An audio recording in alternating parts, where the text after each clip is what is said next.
ईमान वाला है मगर जालिम समझता है कि पाकिस्तान वाला है। परेशान है मुसलमान।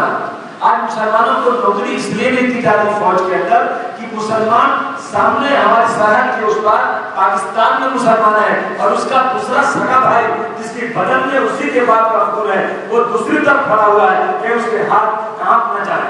तारीख गवाह है जितनी हिंदुस्तान की हुकूमतों ने आज हमारी सिक्योरिटी फोर्सेस के अंदर डिफेंस और मिलिट्री और एयरफोर्स में जितनी नौकरियां मुसलमानों को दी हैं जब इस मुल्क में जंग हुई है उससे कई गुना ज्यादा मुसलमानों ने अपनी वफादारी का सबूत दिया है। सगे भाई के खिलाफ पैटर्न टैंक तोड़ करके बंदूक चला करके उसके सीने में गोली मारी है। जो पाकिस्तान चला गया वो पाकिस्तानी, जो हिंदुस्तान चला गया वो हिंदुस्तानी। कानून बना देश का कि आसमान की ऊंचाई पर कोई बैठा हुआ हो या सड़क पर कोई भीख मांगने वाला हो सबको एक नजर से देखा जाएगा। हिंदू भाई को मंदिर में जाने से कोई माई का लाभ रोक नहीं सकता तो मुसलमान भी मस्जिद में जाने से कोई माई का लाभ रोक नहीं सकता। ये देश का कानून है। आज मैं अपने दिल की एक करक लेकर के अपने दिल का एक कर्क लेकर के एक दिल की परेशानी लेकर आपके बीच में आया है। क्या हो रहा है देश के अंदर? आज मोदी थोड़े में हमें आतंकवादी कहा जा रहा है। यकीन जाने मुझे गिरफ्तार किया गया था, मैंने कोई गलती नहीं किया था। मैं उस वक्त जब 1992 में फसाद हुआ था मुझे अच्छी तरह याद है कि मैं बड़ी मेहनत के साथ लोगों को बचाने की कोशिश किया।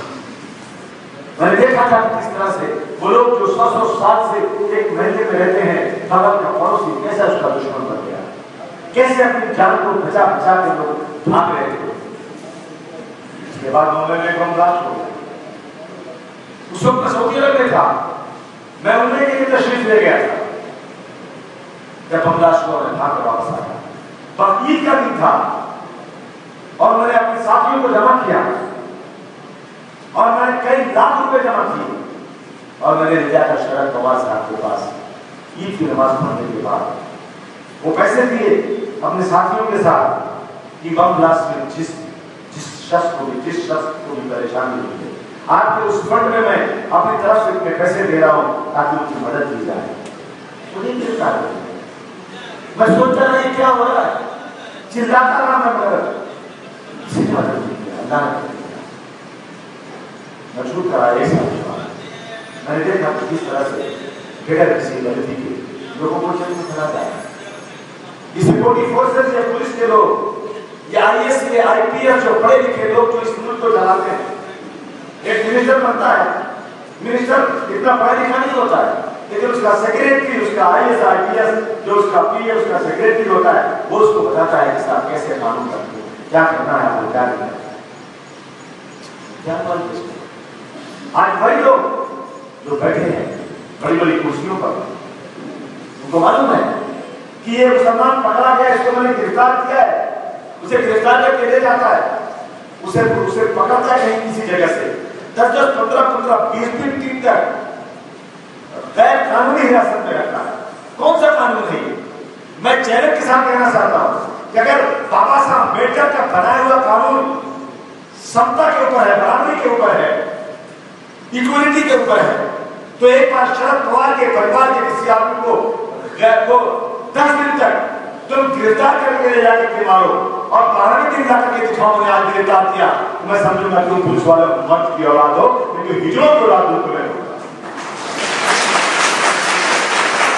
और मुसलमान को समझ लिया जब चाह से गिरफ्तार कर लिया ले जाकर के 10 दिन मैं उस दिन जेल के अंदर गया था, मेरे पास 20 पेज का लेकर आया, खून के आंसू होता मौलाना साहब कहते हैं आसिफ भाई मैं आजमगढ़ के सरानीर के अंदर शेरवा में बहुत बड़ा इज्तिमा होने वाला था, मैं रिश्ते की तैयारी के लिए सर्कल से जा रहा था, एक जीप आई पुलिस की, उसमें से 10-12 आदमी उतरे, उन्होंने मुझे दबोच लिया। दागर में औरतें खेत में काम कर रही थी, किसान की औरतें 10-12-15 औरतें चिल्लाती हुई आई कि तुम लोग एक आदमी पे 10-12 आदमी क्यों उसको पकड़ के ले जा रहे हो। तो हमारा मेरा मुंह कपड़े से बंद कर दिया गया और उन लोगों ने कहा औरतों से ये आदमी अपने माँ बाप से अपनी बीवी से नाराज होकर के अपने घर नहीं जा रहा है, इसलिए हम इसको पकड़ के स्टेशन ले जा रहे हैं, लेके चले गए जीप के अंदर।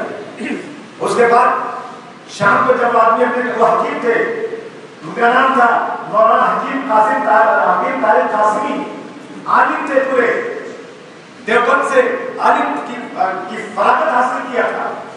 और उसके बाद ले गए, बोले मुझे पकड़ गए।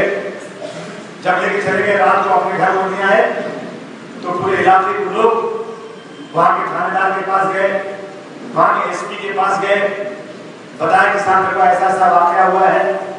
जो वहां जो उत्तर प्रदेश की का स्पीकर था उसी इलाके का था, स्पीकर को बुलाया, डीएम के यहाँ गए, कचहरी के अंदर जाकर के एजुकेशन किया।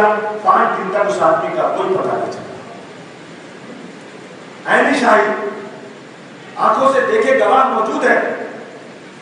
वो आदमी लिखता है कि आसिम भाई मुझे लेकर के बनारस, मुझे हमारा किया और उसके बाद मुझे ले गए लखनऊ और थोड़े दिनों के बाद मुझे लखनऊ में रख दिया और रात को एक दिन अम्बेडकर गाड़ी में बिठाया और बाराबंकी रेलवे स्टेशन पर ले गए और पता नहीं कहाँ से बंदूक को पता नहीं क्या सामान लाए और दिखाया कि इस आदमी को बाराबंकी स्टेशन से गिरफ्तार किया इतने सामानों के साथ।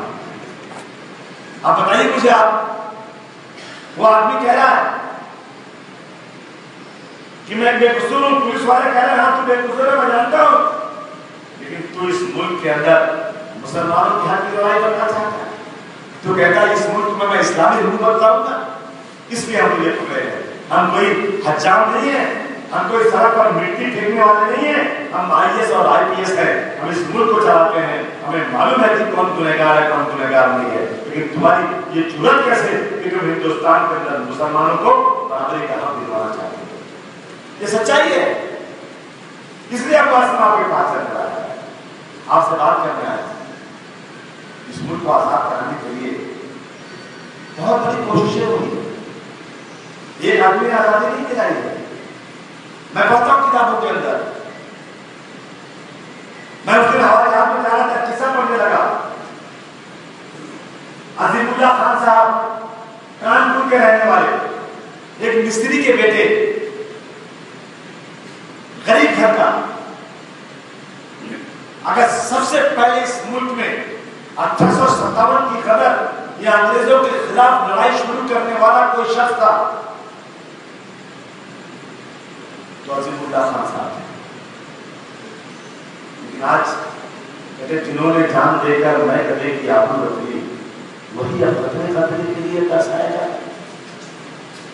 इसलिए मैं आऊंगा आपके पास 1 बार 2 बार 3 बार 20 बार 10 बार आऊंगा, जब तक जिंदा रहूंगा आपको जगाता रहूंगा,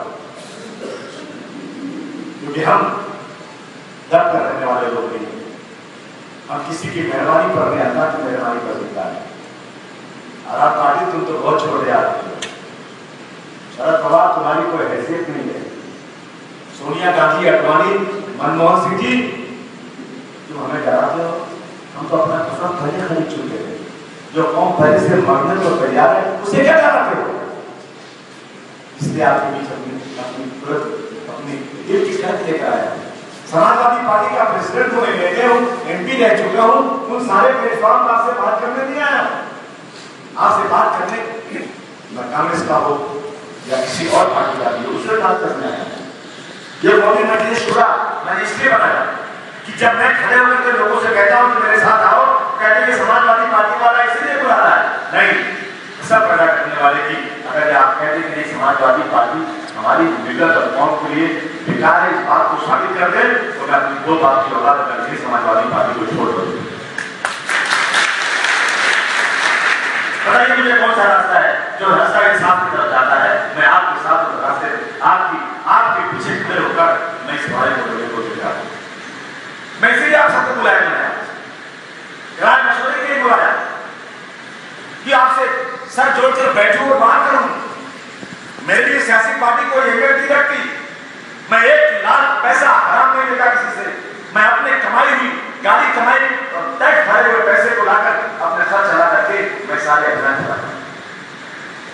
मैंने कभी आपका कमीशन नहीं खाया, मैं MLA हूं, मैं MP रहा हूं, मगर जहां 100 रुपया मुझे मिलता है सरकार की तरफ से खर्च के लिए, अल्लाह का करम है वहां 101 रुपया मैं खर्च करता हूँ, 99 रुपया खर्च करता हूँ।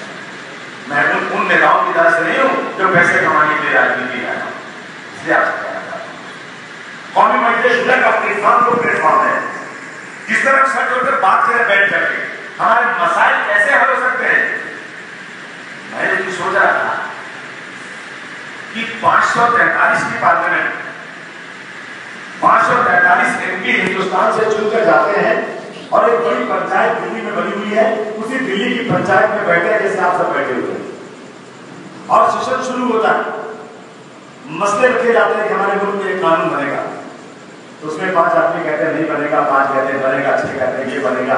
बहस होती है 2-4 घंटे और उसके बाद हाथ उठाया जाता है कि कौन आदमी इस कानून को मानने को तैयार है। अगर 543 से उसके आधे 275-76 कितने होते हैं, अगर उतने ने हाथ उठाकर बोल दिया आधे से एक ज्यादा, तो कानून बन जाता है कि नहीं बन जाता, कानून पास हो जाता है। अगर 288 की असेंबली महाराष्ट्र की है, उस 288 में से 146 और 47 खड़े होकर ये कह दें कि साहब ये चीज कानून बनेगी, तो फिर कोई भाई का उस चीज को रद्द नहीं कर सकता, वही कानून बनता है। बनता है कि नहीं बनता है? तो हम क्यों नहीं ऐसा करें? अपने बसमा से शुरू करें, अपने हिंगोली से शुरू करें, सर जोड़कर बैठे और उसके बाद तय करें कि हमें क्या करना चाहिए, क्या हमारे लिए फायदेमंद है और क्या नुकसान है। आप तय करें, मैं आपके साथ खड़ा हूं। जहां कहेंगे मैं उलमाए कराम और अपने लीडरों के चक्कर खाने को तैयार, लेकिन मैं इस मुल्क में बेइज्जत होकर रहने को तैयार हूं। सच कहूं, मुझको वो इंसान बुरा लगता है और हाथ फैलाए मुसलमान बुरा लगता है। इसलिए आपके पास चल रहा है। मैं देख रहा हूं, अभी मैं हाउस के अंदर था, कह रहे अब्दुल वासिम हमेशा जज्बाती बात करता है। यकीन जाने मैं जज्बाती बात नहीं करता, मैं सच्चाई बयान करता हूं। मैं जज्बाती बयान करके किसी के साथ झगड़े के लिए आपको नहीं उकसा रहा हूं। मैं सोए हुए लोगों को जगाऊं तो क्या बुरी बात है? 64 सालों से सोई हुई है मेरी कौम, मैं आज उसको बसमत में नींद से जगाने आया हूं। तमाम कौमों ने अपनी तैयारी कर ली है, इस बात की मैं तुमको आज खबरदार करने आया हूं। कि आप डेवलपमेंट की बात कीजिए, आप मस्जिद मदरसे और अपनी जात बिरादरी की बात मदरसे बंद कर दीजिए।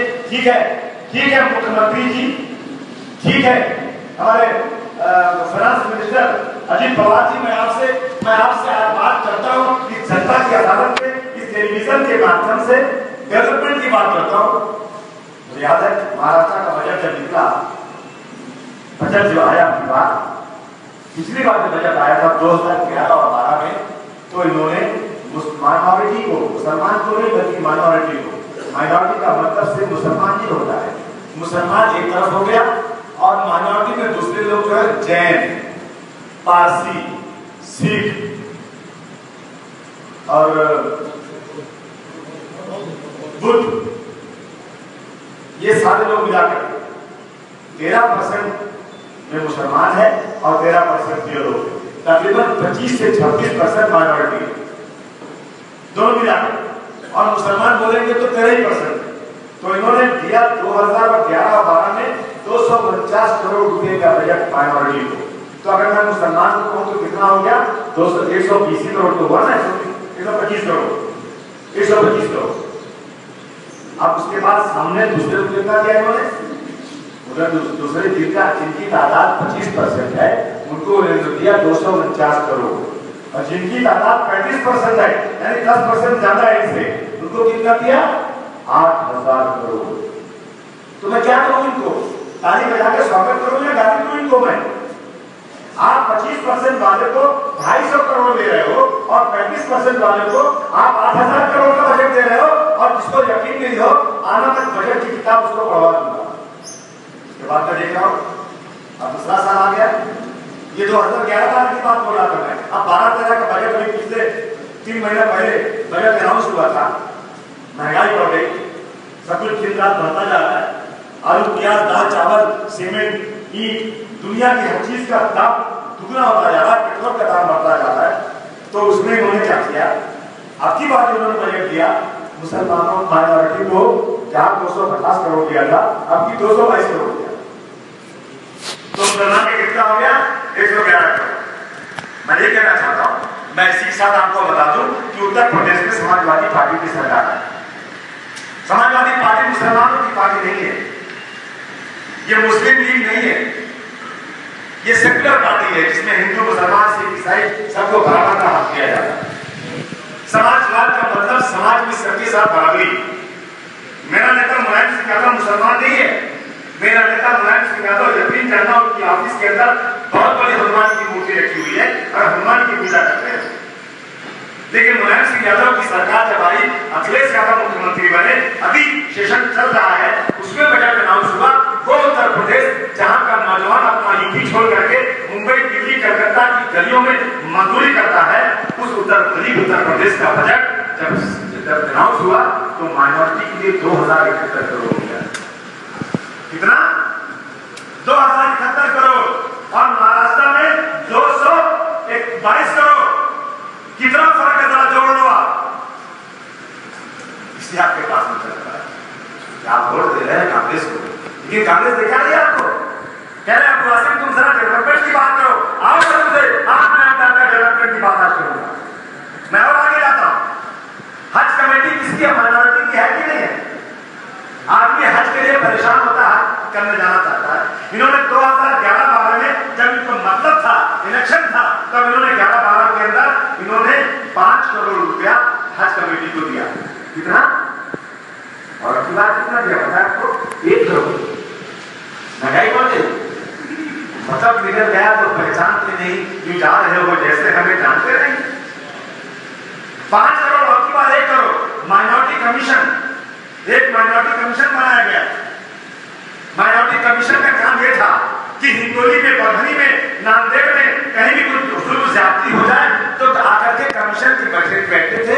वहां के एसपी, वहां के पुलिस वालों को बुला करके, वहां के हिंदू और मुसलमान को बुला करके उनके साथ कुछ न कुछ मामला तय कराते थे और माइनॉरिटी की बात पूरी सुनते थे, क्योंकि माइनॉरिटी कमीशन बनाया गया था।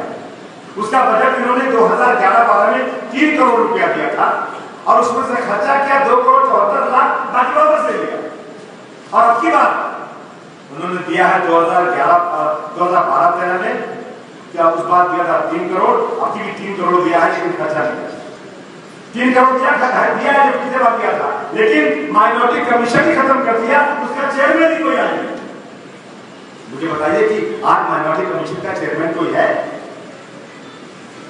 कांग्रेस से बहुत से लोग वापस्ता होंगे, ये तो सबकी मीटिंग है ना, या तो हर पार्टी में, समाजवादी पार्टी की मीटिंग में नहीं बुलाया, लेकिन आपको मालूम होना चाहिए कि माइनॉरिटी कमीशन जो था वो खत्म कर दिया गया। उसका कोई भी अभी आज तक कोई चेयरमैन बनने को बनाया नहीं जा रहा। माइनॉरिटी स्कूल बेसिक इंफ्रास्ट्रक्चर के लिए 2011-12 में 40 करोड़ रुपया दिया था और 2012-13 में 30 करोड़ दिया। माइनॉरिटी स्कूल के इंफ्रा के लिए, उसकी मतलब पूरी देखभाल के लिए, इमारत के लिए जो पैसे दिए जाते थे उसमें 10 करोड़ रुपया सरकार ने कम कर दिया। ये डेवलपमेंट का हाल है। Minority ITI non salary grant के लिए 2011-12 में 7 करोड़ दिया था और सिर्फ 2 करोड़ का खर्चा किया। 7 करोड़ में से 2 करोड़ खर्चा किया और 5 करोड़ वापस ले लिया और 2012-13 में 1 करोड़ रुपया खाली दिया, सिर्फ 1 करोड़ रुपया। महंगाई बढ़ गई और सरकार ने पैसा खर्च किया माइनॉरिटी के लिए, हर चीज में बढ़ाया। माइनॉरिटी कंसंट्रेटेड एरिया डेवलपमेंट, जहां जो जिले में माइनॉरिटी के लोग ज्यादा रहते हैं, जिसको निशानदेही की गई है ये माइनॉरिटी इलाका है, वहां 2011-12 में एस्टिमेटेड बजट जो था वो 25 करोड़ था, लेकिन खर्चा हुआ 14.5 करोड़ रुपया और अगली बार 25 करोड़ की जगह पर 18 करोड़ रुपया दिया। तो नहीं मालूम कि हम बहस करते हैं हाउस के अंदर, आप किताब पढ़ के पढ़ते नहीं है, लेकिन डेवलपमेंट की बात कर रहे हैं। तो आज मुसलमानों के साथ किस तरह साथी हो रही, मैं आपको ये बात बता देना चाहता हूँ। महाराष्ट्र में मराठी के बाद अगर सबसे ज्यादा जानने वाली, पढ़ने वाली जबान कोई है तो उसका नाम है उर्दू। जो मैं कह रहा हूँ, ये एचएससी और एसएससी के इम्तिहान से इस बात का खुलासा हो चुका है कि महाराष्ट्र में मराठी के बाद सबसे ज्यादा पढ़ी जाने वाली जबान, बोली जाने वाली जबान उर्दू है। मराठी, उर्दू, हिंदी, गुजराती मीडियम के उर्दू एकेडमी को इन्होंने कितना दिया है पता? महाराष्ट्र में जो सबसे ज्यादा मराठी के बाद पढ़ी जाने वाली जबान उर्दू है, उन्होंने उर्दू मीडियम को, उर्दू एकेडमी को 20 लाख रुपया दिया। 20 लाख रुपया, मगर आंध्र प्रदेश में 20 करोड़ रुपया दिया गया। दिल्ली के अंदर 5 करोड़ रुपया या 10 करोड़ रुपया दिया, कर्नाटक के अंदर 1 करोड़ रुपया दिया गया। और यही नहीं, कांग्रेस के लोग बार बार ये कहते हैं आकर के कि हमें तुम वोटों का बंटवारा करोगे तो शिवसेना जीत कर आ जाएगी। तो मैं कांग्रेस के लोगों से कहना चाहता हूं कि उर्दू का मैं शिवसेना का खुला दुश्मन हूं, क्योंकि ये फिरका परस्त लोग हैं। ये इनके साथ हम कभी जा ही नहीं सकते, इनके साथ कभी हमारी जमी नहीं सकती। उस शिवसेना ने जब उनकी सरकार थी 1995 से 5 साल तक, तो उन्होंने उर्दू अकेडमी को 30 लाख रुपए का बजट दिया था। और ये कांग्रेस पार्टी जो मुसलमानों को वोट से अपनी जीत कराती है, उन्होंने 20 लाख रुपए दिया। देखिए जम्मू कश्मीर में 25 करोड़ उर्दू अकेडमी को, और महाराष्ट्र में, और मैं ये बात दावे से कह सकता हूँ छाती ठोक करके, किसी मराठवाड़े के 22 जिले जो दक्कन के 22 जिले जो आज मराठवाड़ा में शामिल हैं, यहीं की पैदावार है उर्दू। यहीं पर उर्दू के सबसे पहले शायर पैदा हुए थे 300-400 साल पहले। और उस उर्दू के साथ क्या हो रहा है? आपने उर्दू को दिया 20 लाख रुपया, हिंदी को दिया 50 लाख, गुजराती को दिया 25 लाख रुपया, मराठी को दिया 18 करोड़ रुपया। मुझे मराठी को देने में मुझे कोई एतराज नहीं है, मैं तालियां बजाकर स्वागत करता हूं, लेकिन उसके बाद तो उर्दू का नंबर आना चाहिए ना। लेकिन उर्दू को माइनॉरिटी डिपार्टमेंट में ले लिया गया है। माइनॉरिटी का मतलब 7 बिरादरी के ऊपर माइनॉरिटी बनी है, तो आप माइनॉरिटी उर्दू जबान को माइनॉरिटी में क्यों ले रहे हो? आप ये बताना चाहते हो कि उर्दू जबान माइनॉरिटी की है?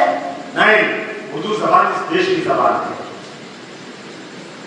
मैं आता हूं जब मैं मराठवाड़े में, मुझे अपने बाप दादा, अपने नाना नानी, अपने गांव पिछड़े हुए 35-40 साल इस यूपी में रहता था, वहां की याद आती है। यहाँ की तहजीब, यहाँ की बातचीत बिल्कुल मेरे गांव जैसी है, मेरे आजमगढ़ जैसी, मेरे लखनऊ जैसी। उर्दू बोलते हैं लोग, उर्दू में बात करते हैं। जब मैं शपथ लेने गया हाउस के अंदर, तो मुझे कहा गया कि मराठी में तुमको शपथ नहीं लेने देंगे। तो मैंने फोन किया औरंगाबाद में, मैंने नांदेड़ में फोन किया, मैंने परभनी में फोन किया कि बताओ तुमको मराठी आती है क्या? तो कई लोगों ने कहा नहीं आती। मैंने कहा कहां पैदा हुए तुम? कहा मैं मराठवाड़ा में। मराठी में बात कर सकते हो? कहा नहीं कर सकता। क्यों? बोले मेरा माहौल नहीं है, मेरा निजाम की हुकूमतों के अंदर हम सब उर्दू को ज्यादा पढ़ते थे, हम उर्दू आज ही पढ़ रहे। उन्होंने राजधानी से बोला कि तू कहता है कि मैं यहाँ पर रहना है तो मराठी बोलनी पड़ेगी, तू जा जरा परभनी, नांदेड़ और औरंगाबाद और महाराष्ट्र के बहुत सारे इलाकों से जरा उनको निकाल के बता, मैं देखता हूँ तेरी कितनी बड़ी ताकत है। क्या है आज उर्दू और हिंदी मराठी के नाम पर आज यहाँ लड़ाई झगड़ा किया जा रहा है। जब मैंने हिंदी में शपथ लिया तो मुझे एक हिंदू शायर तिवारी नाम के जो मध्य प्रदेश में रहते हैं, उन्होंने मुझे फोन करके कहा कि मैं आपको एक शेर देता हूँ। मैंने कहा बताइए क्या शेर है? कहा जो हिंदी में शपथ ली है तो हंगामा है बर्फा, जो हिंदी में शपथ ली है तो हंगामा है बर्फा, और जो उर्दू में शपथ लेते तो शायद मर ही गए। आपसे कहना चाहता हूं, अब मैंने आपसे डेवलपमेंट की बात कर दिया, ये कह रहे हैं मुस्लिम बच्चों को तालीम मिलना चाहिए। अभी मेरे पास एक आता है, टेलीफोन है बाहर से और जालना से लिखाया गया कि आसिम भाई, मौलाना आजाद फाइनेंस कॉर्पोरेशन में पिछले 1 साल से 1 लाख पैसा किसी को नौकरी, किसी को कारोबार करने के लिए नहीं दिया है। उसमें क्लॉज है कि गरीब मुसलमानों को धंधे के लिए 5 लाख रुपया तक या शायद और ज्यादा तक दिया जा सकता है। लेकिन ये आज बीजेपी और आरएसएस की सरकार नहीं, आज सरकार उनकी है जो बहुत ज्यादा मुसलमानों के हमदर्द है। लेकिन आज 1 साल पहले 150 लोगों को जाना के 5-5 हजार रुपया बैंक में जमा करवा दिया गया। उनकी जो जायदादें हैं, उनके खेत के साथ 12 के ऊपर कर्ज लिख दिया गया, उनसे चेक ले लिया गया, लेकिन आज तक उनको फैसला नहीं दिया गया। मैं जाऊंगा मुंबई 5 तारीख को, और याद रखना अबू आसिम किसी कमजोर आदमी का नाम नहीं है। मैं उस फाइनेंस कॉर्पोरेशन के जो चेयरमैन है, क्या नाम है उसका चेयरमैन है? अमित पटेल, उसका गिरबान पकड़ करके टीवी वाले तरह उसको दिखा देना। उसे सवाल करूंगा, तुझे नागपाड़े के मुसलमानों ने वोट इसलिए दिया था कि तू मुसलमानों के लिए काम करेगा। तू आज मुसलमानों के लिए नहीं, तो सिर्फ जो है नाजायज औलाद है मुरली देवरा की, और मुरली देवरा के साथ कार्य होता रहता है। तो आज तक किसी गरीब मुसलमान की तरफ तो जाकर देखने की हिम्मत नहीं है। 150 लोगों के साथ बाला पर तुमने चढ़ा दिया पैसा और आज पैसा नहीं हमको दिया, कभी बर्दाश्त नहीं किया जाएगा। अब मैं आपके पास आऊं, आजाद मुसलमान में मुसलमानों का हाथ। मुंबई में एक इलाका मराठ है, कोई मराठ का रहने वाला है कि मराठ में जाने वाला? मुंबई रहते हैं कि कोई लोग यहाँ? मुंबई में मराठ एक इलाका है, मराठ में मालूमी एक जगह है, 6 नंबर बोलते हैं उस इलाके में। 6 नंबर इलाके में एक मस्जिद है जिसकी दीवार, चाहे दीवारी के अंदर मस्जिद है, गरीब मुसलमान रहता है, उसकी दीवार टूट गई। मस्जिद रजिस्टर्ड है, किसी की मेहरबानी पर नहीं है। कुछ फिरका परस्तों ने मस्जिद की दीवार दंगों में तोड़ दिया, मुसलमान बनाना चाहता है, मगर आज भी कांग्रेस की सरकार ये कहती है कि जब तक शिवसेना के लोग मान नहीं जाएंगे उस वक्त हम इस दीवार को नहीं बनाएंगे। 30 साल हो गया, खुदा की कसम मेरे पास, मैंने पिछली बार औचित्य के मुद्दे के नाम के ऊपर असेंबली में सवाल किया था 3 मस्जिदों के ऊपर। ये सरकार जिसने मुझे जवाब दिया लिख करके, मुझे लगता है कि सरकार को 1 मिनट भी सरकार में लेने का हक नहीं है। अगर मुझे तुम ताकत दे दोगे ना तो यकीन जानना इस सरकार को उठाकर मैं समुद्र में डुबा दूं, ना रहे बात न बड़े बात। तू एलू मथू की तरह बात करता है कि यहाँ पर मैंने कहा कि महाराज की मस्जिद की दीवार क्यों नहीं बन रही है? कह रहा कि शिवसेना के लोग नहीं चाहते, झगड़ा कर रहे हैं, इसलिए नहीं बन रही है। मैं तुमसे पूछता हूँ, पूना के अंदर मक्के साहब मस्जिद है जो 200 साल पुरानी मस्जिद है, जिसको परमिशन है मस्जिद को ऊपर बनाने का, जिसको जो है रोड के वाइडनिंग में मस्जिद छोटी हो गई थी, उसकी सारी FSI ऊपर चढ़ाने का परमिशन मिल गया। कोर्ट ने कहा कि जाओ बनाओ, और शिवसेना के लोग, बीजेपी के लोग आकर खड़े हो गए, क्या ये मस्जिद नहीं बनने देंगे? तो आज जो पृथ्वीराज चौहान आए हैं, इन्होंने उस मस्जिद का स्टे दे दिया। क्यों दे दिया आपने स्टे? मैं पूछता हूं चौहान साहब से, तो कहते हैं कि गंगा हो जाएगा। गंगा हो जाएगा इसलिए नहीं दोगे? चौहान साहब, इस टेलीविजन के माध्यम से, इस यहाँ के मीडिया के माध्यम से मैं आपको बताना चाहता हूं कि बाल ठाकरे नाम का एक शख्स इस महाराष्ट्र में है, कहते हैं वही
क्या नजाकत है यार। और एक हमारे वो है छगन भुजबल, बुढ़ी घोड़ी डाल लगा सूट पहने। भाई जरा सूट अच्छा लगे तो पहनो ना यार। मैं उनको नहीं बोला कितना साबुन लगा है, सारा कवई है। तो भैया दिल जलता है तो ये बोलने के दिल होता है। इसलिए आपसे कहना चाहता हूँ दोस्तों आज, और आपसे गुजारिश करने आया हूँ कहते ये सच है कि आत्मिया खुदा चलाता है, लेकिन मेरे दिए नहीं बचाता है। ये सच है कि आत्मिया खुदा चलाता है, मगर मेरे दिए नहीं चलाता है। कुछ वही बचाता है, कुछ मसलहत जरूर है वरना खुदा गवाह, कुछ मसलहत जरूर है वरना खुदा गवाह। कैसा डर रहा है दरिया उसे ना कहना चाहता हूँ आपसे। क्या आप क्षमा कीजिए अपने लोगों को, आप यहीं से शुरू कीजिए, बसमत शहर से शुरू कीजिए, एक असेंबली सेक्शन से शुरू कीजिए, क्षमा कीजिए अपने लोगों को। मैंने क्या खाली मुसलमान हूं, लेकिन मैं अगर अपना घर नहीं सुधार सका तो क्या दूसरे घर सुधार होगा? मेरा फर्ज होता है मैं पहले अपने भाई को, अपने रिश्तेदार को, अपने कम्युनिटी को, अपने बिरादरी वालों को, उनको जमा करके जुल्म के खिलाफ इकट्ठा करूँ। ताकत के साथ ताकत आती है। तुम अगर आ गए ना तो वो लोग भी आएंगे जो रास्ता देख रहे कहाँ जाना चाहिए, वो भी आएंगे तुम्हारे साथ। एक ही बात कहना चाहता हूं कि आप ये बात जब बंद कर दीजिए, मैं उन्हें कलाम से हाथ जोड़कर कहना चाहता हूं, ये मत सोचिए कि कौन जीतेगा कौन हारेगा। और फलाने के जीतने से, फलाने को वोट देने से बीजेपी शिवसेना जीत कर आ जाएगी, इसलिए बड़ा कुछ कर लेगी, इसको भूल जाएगा। कोई अंतर नहीं है बीजेपी शिवसेना और कांग्रेस में, कोई फर्क नहीं है। मैं इलेक्शन लड़ रहा था भिवंडी से, मैं एमपी था 2002 में, बना गया 6 साल के लिए, लेकिन मुझे महाराष्ट्र की राजनीति में वही मिसाल है कि मुझे कमिश्नर बनाया गया, लेकिन मैं कमिश्नर की नौकरी छोड़ करके इंस्पेक्टर बनने आ गया महाराष्ट्र। और मैंने इलेक्शन लड़ा भिवंडी में, अल्लाह का कहना भिवंडी वालों ने मुआसिफ को 80,000 वोट दिया। 80,000 वोट कभी भी किसी जीतने वाले को आजादी से आज तक नहीं मिला तो समाजवादी पार्टी के उस उम्मीदवार को मिला, लेकिन आखिरी दिन सोनिया गांधी जी वहां आई और विलासराव देशमुख के साथ पूरा मंत्रालय आया और अब्दुल सिंह को हराने के लिए शिवसेना के साथ खड़ा हो गया। वो शिवसेना जिसको 7,000 वोट से ज्यादा कभी भिवंडी में नहीं मिला था, उस शिवसेना को वोट मिला 1,18,000 और कांग्रेस को मिला 25,000 वोट और अब्दुल सिंह को मिला 80,000 वोट। मैं हार गया, कांग्रेस 25,000 दे दी। कांग्रेस कहती है ना कि शिवसेना को हारने के लिए मुझे वोट दे दो, तो सिर्फ कांग्रेस ने क्यों नहीं सोचा कि शिवसेना से तो बेहतर है अब्दुल सिंह, शिवसेना के साथ मत खड़े हो जाओ, ईमानदारी से वोटिंग होने दो, तो कोई फाइन करा अब्दुल सिंह को हराने वाला पैदा नहीं होगा। मैं फिर एमपी दोबारा खाई मैं 6 साल तक एमपी रहा। 2008 नवंबर में खत्म हो गया, 2008 नवंबर के बाद दिसंबर 2008 खत्म, 2009 शुरू। 2009 में फिर चुनाव था महाराष्ट्र में, मैंने फिर मुलायम सिंह यादव जी से हाथ जोड़ा कि नेताजी मुझे राज्यसभा में मत भेजिए, अगर मैं हाथ गया तब भेजिएगा, तारीख और आसमान। मैंने 2 सीट से इलेक्शन फॉर्म भर दिया और फिर घमसान लड़ाई शुरू हो गई। फिर कांग्रेस के लोग मेरे खिलाफ जमा हो गए, ये कहते हैं कि अल्लाह मेहरबान तो गला पहलवान। 2 सीट से मैं जीत कर आ गया। अरे 3 कांग्रेसी तो हाथ कटेगा क्या, अस्पताल में सारे चले गए, घबरा गए कि 2 सीट से कैसे जीत गया। हिंदुस्तान की हिस्ट्री में मुसलमान जो सबसे कमजोर माना जाता है, वो 2 सीट से इस मुंबई में जहां अफ्रीका पड़ोसी हुजूम पर है, वहां से जीत कर आ गया। तो बात चलिए लोगों को हो गया। अब मैं लड़ रहा हूं, जब मैं 2 सीट से जीता तो 1 सीट छोड़ना पड़ती है, 2 सीट नहीं ऐसे नहीं छोड़ा तो दोनों चली जाएगी। मैंने जल्दी से 1 सीट छोड़ दिया और लोगों ने कहा बुआ से तुमने हमारे साथ अत्याचार किया है, भिवंडी क्यों छोड़ा, माने बंबई की सीट क्यों नहीं छोड़ा।